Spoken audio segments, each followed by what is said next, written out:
Time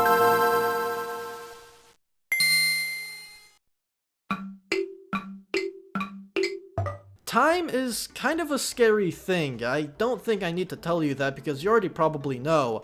The fact that 730 days can pass by and you won't even realize it, and before you can even blink, you already have a foot in the grave. What's even more mind-boggling is how much can be accomplished in that 730-day time span. Now, why 730 days? Well, it's because it's 2 years, and 2 years ago is when I started uploading videos to this channel. I think a lot of content creators who've been in the game for a while can relate to that feeling of almost complete denial.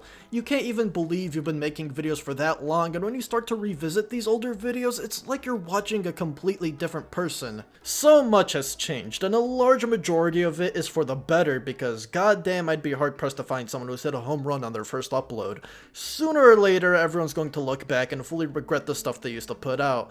I am by no means an exception to this. And unfortunately for me, today I've decided to go back and reflect on some of my older garbage rather than leaving it buried and eventually forgotten about. But I'll take this opportunity to also re-review some of the games I might have done a little dirty in the past because I was a wide-eyed goober. Originally, I wanted to save this for Postal 4, and believe it or not, it was actually that game that sort of inspired me to do this, because, you know, it kinda launched as a complete mess, and ever since I uploaded my review of it, I felt like I would inevitably have to do a re-review of it when it improves. Going off of recent updates, it definitely seems like it's starting to get to that point. At the same time, though, I do keep getting comments on that video that still give me the impression that Postal 4 is in a rather incomplete state. And before I cover it again, I want to be 100% positive that my experience revisiting it will be like night and day, or at least as close to that as possible. But I don't know how long that's going to take, so in the meantime, I'm gonna revisit Blood? A bit of an odd pick since I feel like there's a lot of other games that would have probably made for a better first episode of the series, like Dusk almost without a doubt given my previous rather controversial opinions on it. And don't worry, I will take another look at Dusk eventually. It's just that I chose Blood almost out of convenience. See, I actually started replaying Blood on my own accord, which this might come as a bit of a shocker is something that I rarely ever do. Whenever I review a game, chances are I'm probably never going to come back to it unless I need to record footage from it. There's nothing personal behind this, it's just that the whole process I go through usually leaves me a little exhausted from playing a game. But with Blood, I randomly started getting the itch to play it again.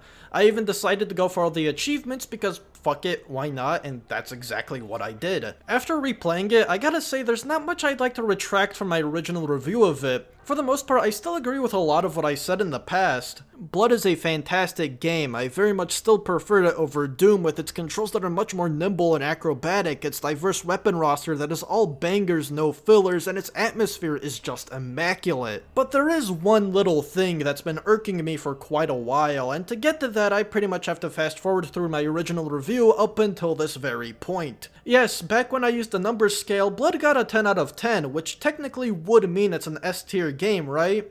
However, if you take a look at my tier list, it's not there, so what gives? Well, this is something I actually go over in another video, Necrogoth's official ever-expanding Ultimate Video Game tier list trademark, which was when I fully switched away from a numbers scale to the tier list you all know and might sometimes despise. Next is Blood for Supply. So in my review, I gave Blood a 10, which would be an S, right? But I don't really think Blood is an S tier game, and really giving it a 10 truthfully never felt right. Don't get me wrong, Blood is a fantastic game, and I still think it's leagues better than the original Doom when it comes to controls, movement, weapons, the overall atmosphere. The problem itself is mostly with the 1 to 10 scale. Personally for me, I found that there were a lot of numbers that I didn't like using because there wasn't really a reason to use them. Like 1. What's the difference between 1 and 0? Is a game that gets scored a 1 just marginally more tolerable than a game that is almost unimaginably bad? And then there's 9, which is like the opposite of that. But for me, it really is a 9 game, and I suppose there isn't really anything wrong with leaving it at 10, but a rank that high I always wanted to truly reserve for games that I believe are more worthy than your traditional review. I'm sorry, did I say go over? What I really meant to say was that I said fuck all. This has irked me to my core for so long, and the funny thing is I don't even entirely disagree with it. I still don't like number scales. I vastly prefer the tier list. Personally, for me, it's just easier to comprehend. On top of that, I don't even regret the decision to move Blood down a grade, but my reasoning for this was beyond lacking and piss poor. I knew the game wasn't perfect, but because I'm fucking stupid, I couldn't ever put my finger on precisely why I thought that way. I just say that it doesn't really feel like an S tier game and absolutely refuse to elaborate on that. Thankfully, after replaying Blood, I've gone through a huge revelation and now realize some of the issues the game has that were previously pretty obscure to me. Now, before I go any further, I just want to bring up how amazing the opening to my Blood review was. Well, here it is, my Blood review. Well, here it is, my Blood review. I said that like I was dropping some huge bombshell on the world when at this point in time I had at most like 50 subscribers. I remember exactly why I did that, and it was all because I couldn't figure out a good way to open that video, and I could have easily just jumped straight into my little anecdote about Blood that would start 3 sentences later and skip all this awkward nonsense talk. That's not to say that the intros for my current videos are much better, they're still probably really dookie. These and especially outros I always struggled with, but I'd like to think there's been some improvement over this. Anyways, I just had to get that out of the way because I don't think I'd have any other opportunity to make fun of myself for that. So what single-handedly brought me to this Blood revelation was thinking about an old chat I had with a friend of mine. I don't exactly remember what it was about, but the game randomly sprung into the conversation. I said something along the lines of, "Man, I love Blood. Blood is fun." To which he replied with, "I don't like Blood. It's too hard, not fun." Now, at the time, hearing this remark hurt me on a deep emotional level. I was in a bit of a honeymoon phase with the game, so I politely responded with, "Shut the fuck up, you're stupid. Plus you smell bad." It wasn't until this recent playthrough that I came to the realization that, you know what, I don't think he was entirely wrong about that. I never knew what it's like to play the game completely blind. Before I jumped into it, I binge-watched the entirety of Civi's Pro Blood series, so I already knew a good thing or two about it and knew some of the cheeky secrets the game had. If it wasn't for me doing that, I think I would have been in the same boat as my friend. I probably still would have liked the game, but definitely not as much as I do now. Blood is not a very beginner-friendly game. A lot of the things that it heavily emphasizes are things that you kind of need prior knowledge for, otherwise it's going to seem like a very tedious game of trial and error. Enemy placement by far is the most important thing you need to memorize and get a feel for as soon as possible. Even though the controls are amazingly quick and the gunplay is unbelievably satisfying, you absolutely cannot jump into a room John Rambo style and expect to come out victorious. Comfortably getting to that level is something that takes quite a bit of practice. And normally you'd either lose a lot of health from hit-scan cultists or they're going to turn you into Swiss cheese. This corner right here looks like a regular corner, right? If you didn't know any better, you'd probably walk right past it and think nothing of it. But believe me when I say that there is a giant stone gargoyle hiding right behind it that if you cannot properly react to within a millisecond, it will fucking disintegrate you without a second thought. That's the kind of shit new players have to put up with, and I can imagine it's probably a little off-putting. The wacky difficulty options don't really help out that much either. Anything above lightly broiled will put you to sleep, well done is mostly for seasoned vets, and extra crispy is for people who like eating white bread. Even though at first glance Blood very much seems like a run-and-gun shooter, it's actually way more tactical and strategic. You have to peek around every corner so you won't get jumped by surprise. You always have to make sure you're conserving your ammo well, and knowing what weapon would be best to pull out for a specific scenario, which is what keeps this vast weapon roster so fresh throughout the entire game. If there's a room with a bunch of enemies, you could either lob a dynamite bundle or use the napalm launcher's alt-fire to hopefully whittle down the horde size to a more manageable amount. Don't bother wasting ammo on bloated butchers because they'll easily go down with a can of flaming aerosol or a flare gun, and Tesla cannons can easily melt a pack of ferocious hellhounds. There's also a lot of minor technical things that I think could easily fly over the heads of some first-time players, like the subtle audio cue that tells you when a zombie is totally dead. Don't get me wrong, it's a very clever design choice, but you need to be pretty attentive to even notice it, and if you can't, you're just going to get annoyed by the fact that that one zombie you seemingly killed 5 minutes ago is still up and about trying to kill you from behind. This game's difficulty is already something I've acknowledged in my original review, but I feel like I heavily downplayed just how hard this game can be at times, and that's what really knocks it down a peg. If you're looking for a hard game that really rewards you for mastering it, I mean, yeah, Blood is fucking amazing for that. But if you don't have the patience for something like that and you're just looking for a classic good old-fashioned boomer shooter romp, Blood will more than likely leave you a bit more frustrated than pleased. Also, don't misinterpret everything I've said as go out and spoil the game for yourself like I did. That's not at all necessary, but I think it would be helpful to get a small idea of what Blood is like before jumping right into it. Unless you want to end up like my dear old friend and have some personal vendetta against it. On top of that, you have all the secrets to learn and the levels. Oh my fucking god, they're just so fucking good. Like, out of the 5 chapters this game has, all with around 8 levels each, I can't think of one level that actually disgusts me. Wait, never mind. Fuck you, dumb piece of shit. I made a few of those quips about some of the levels I despise in that original video. I'd like to add to that list. The Haunting. Not one of the worst levels, but this one never really struck a good chord with me. I always found its layout to be kind of confusing and disorienting at times. Thank fuck for that one achievement, because now I know how to breeze through this entire thing. It also took me replaying this game a good few years later to realize that Episode 3 Farewell to Arms is all around just not very good. It starts off okay with Ghost Town, not my favorite level, but I'll always play through it. I don't really have any strong feelings for it. The Siege is probably this episode's peak. It's just bam, you're in the middle of this dilapidated neighborhood with an air raid going on, and right outside is a firing squad of cultists shooting at hapless innocents. They just so happen to be arranged in a way where you absolutely must toss a dynamite bundle because otherwise it's a huge missed opportunity. All around, this level just has a lot of good memorable moments, and it really nails the vibe of a city that's gone to complete disarray and chaos, despite its way of presenting that being a bit limited. Then you've got raw sewage after this. Don't quiz me on this level because I can't even remember the last time I've played through it in its entirety. I always just dynamite jump or use boots at the beginning and skip through like 90% of it. Things pick up a little bit at the Sick Ward. I don't exactly know why, but I do like this level. Maybe it's that badass line Caleb throws out at the very start. I'm here to donate some blood. Someone else's. Or the assisted suicide ward, or perhaps it's because it's a pretty interesting setting for a retro shooter where you're mostly killing gargoyles, satanic cultists, and other spooky abominations. At times, this game does a really great job showing off just how creative it can be with its level and environment design. But then you get to the secret level, Catacombs. This level almost made me cry, it was so bad. Let's just take 3 enemies and shove a bunch of them into some tight corridors. Zombies, choking hands, phantasms, up with a fucking ass. I fought like a dozen zombies before this. They're no sweat off my tit, but when it feels like every step I take there's going to be like 3 more of these dudes popping out of the ground, I mean, I know it's called Catacombs, but a little bit of variation never hurt nobody. Same with the phantasms. Simple enemies. I fought a bunch of them before, but when I run into 5 of them in a short amount of time, I start getting a little peevish. And then you've got spare parts right after this. Just when I thought it couldn't get any worse. Holy fucking shit!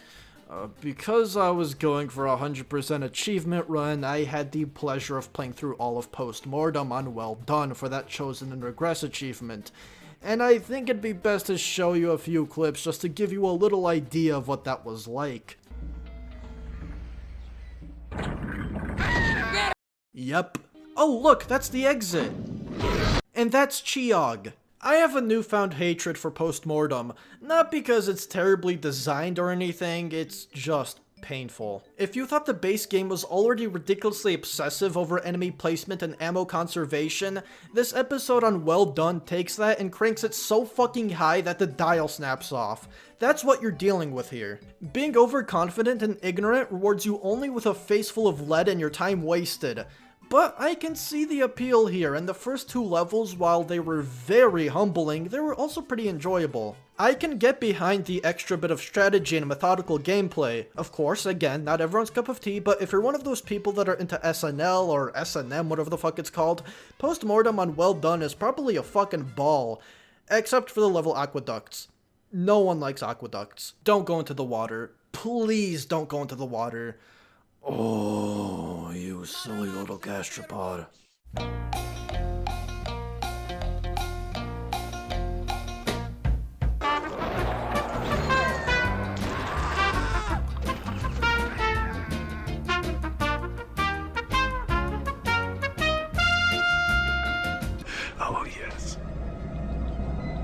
be blood.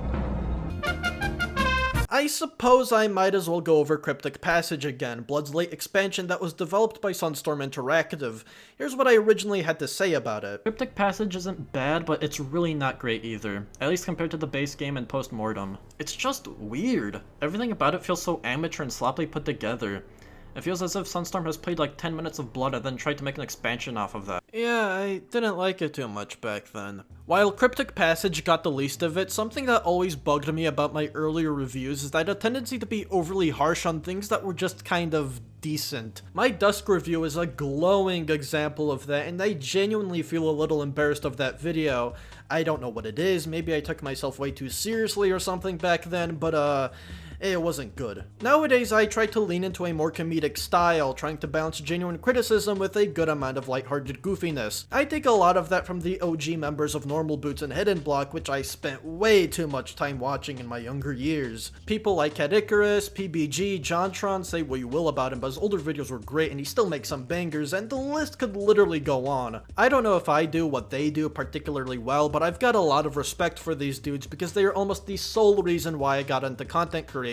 I know not everyone is a fan of my style, especially the rants I tend to go on, and I can 100% understand it. People see something huge like my Rayman video and expect it to be something super fleshed out and serious, but they just get an E-clown like me. As it is right now, though, I enjoy the way I currently make my videos, and I can't say if it'll ever significantly change for the foreseeable future. I've tried writing a bit more professionally in the past, but I straight up just wasn't having fun with it. Besides that, I feel like this hobby that I do at its very core can't be taken seriously at all. Like, I'm just a dork that plays video games and talks about them. I don't really want to be writing proper academic essays for shit like this. Like, if you can do that, more power to you, but it's very much not my thing, and for me it really takes away a lot of the enjoyment I get from making videos. Look, as bad as Cryptic Passage is, it doesn't affect my view of the base game, as well as Postmortem. The way I see it, it's like if Banana Splits tried to make a tribute album to Pink Floyd's Wish You Were Here.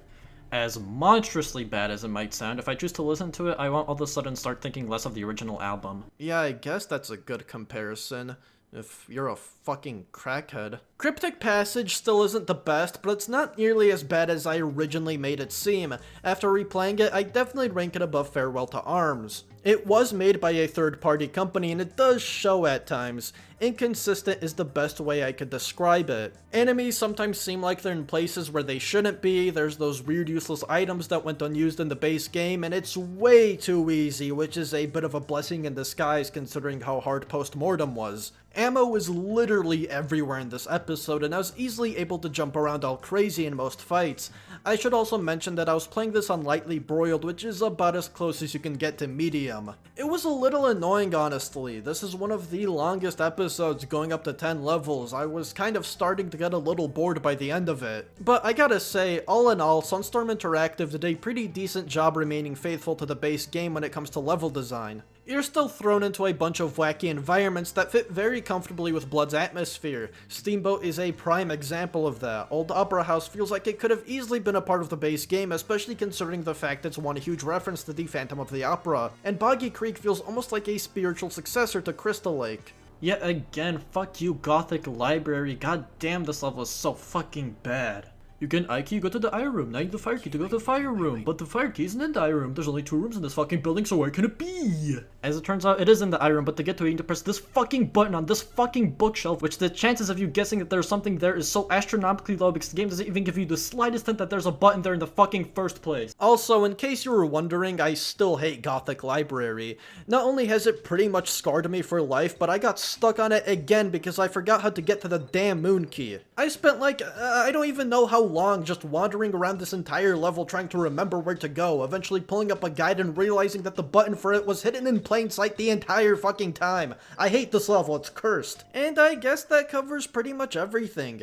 I'm not gonna regrade Blood any more than I already have. I think this game comfortably belongs in A tier. I love Blood. I love it way more than Doom, and back then I struggled to understand why it was so hit or miss for some people, but after going back and giving it an honest look, I can see why. Like I said a million times in this video, Blood is a hard game.